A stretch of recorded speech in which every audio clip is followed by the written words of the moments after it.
En los últimos años, el escenario político peruano ha estado marcado por distintas y diversas crisis políticas. Es lo que vemos en la prensa internacional y la más reciente está relacionada con la presidenta del país, Dina Boluarte, con el caso de los relojes Rolex que, según la Fiscalía, no ha declarado.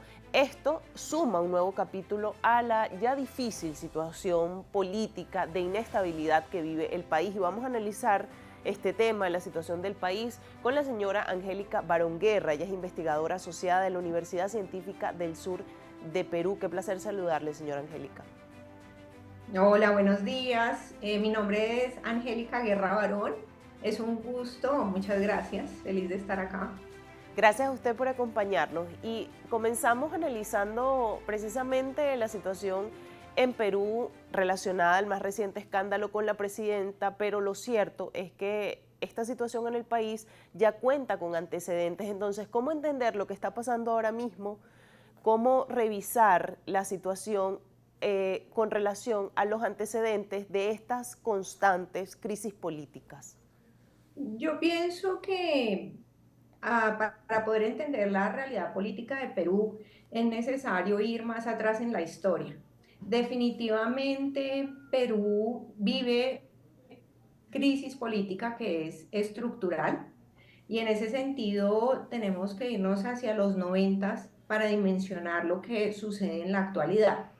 A partir de la caída de Fujimori, una vez se comprobaron todas las situaciones irregulares en su presidencia, más la violación de los derechos humanos, se instauró en el país una sobrevivencia desde la perspectiva democrática, pero además la falta de partidos políticos con contenidos programáticos que le ayudaran al régimen político sobrevivir de una manera mucho más adecuada desde la perspectiva democrática.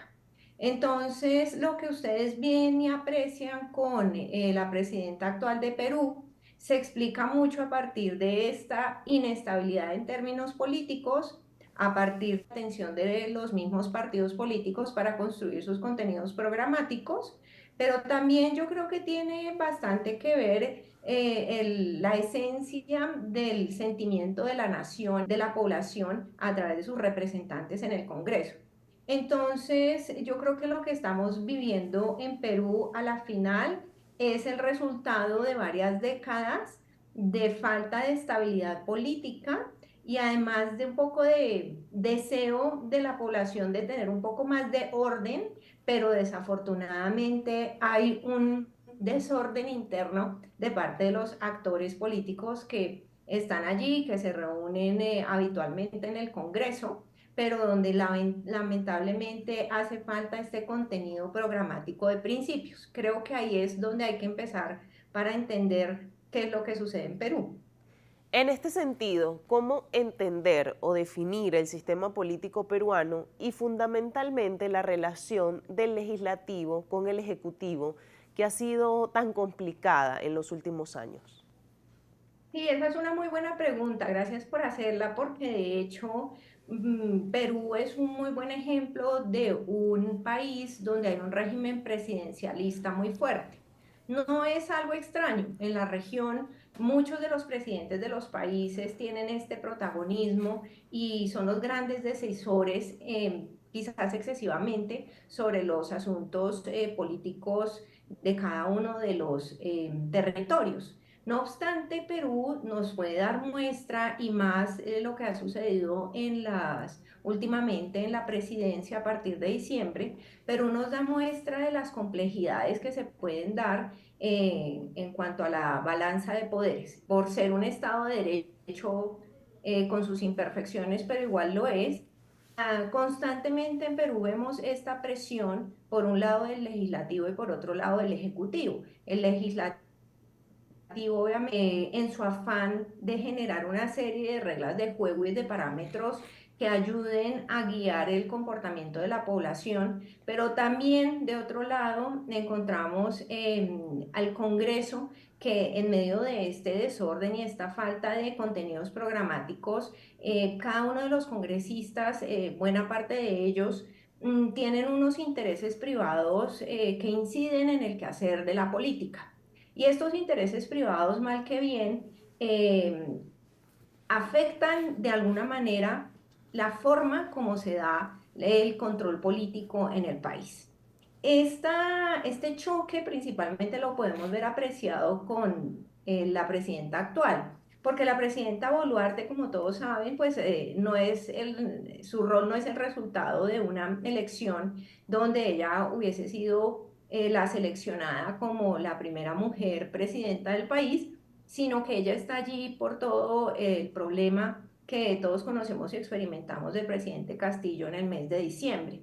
En esa lógica hay una falta de gobernabilidad que está experimentando la presidenta Dina Boluarte, y esa falta de gobernabilidad ha incrementado de alguna manera la presión del Congreso sobre la presidenta. Si bien es cierto, Perú es un país que es un buen ejemplo de cómo un territorio puede avanzar a pesar de las crisis políticas, también es cierto que es un buen ejemplo de la posibilidad de fijar unos derroteros y unos objetivos a mediano plazo y principalmente sobre cómo se puede avanzar en medio de esta situación de incertidumbre política.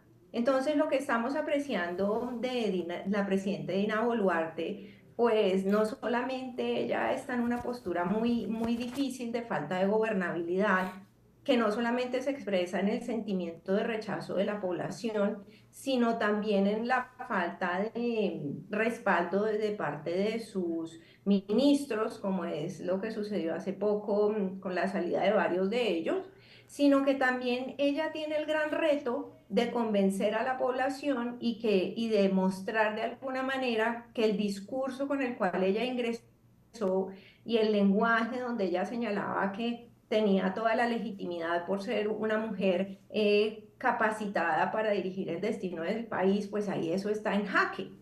Y realmente se está convirtiendo en un momento político supremamente estresante que a la final yo creo que también le ha restado puntos porque se ha complicado tremendamente este ejercicio de dirigir el futuro del país.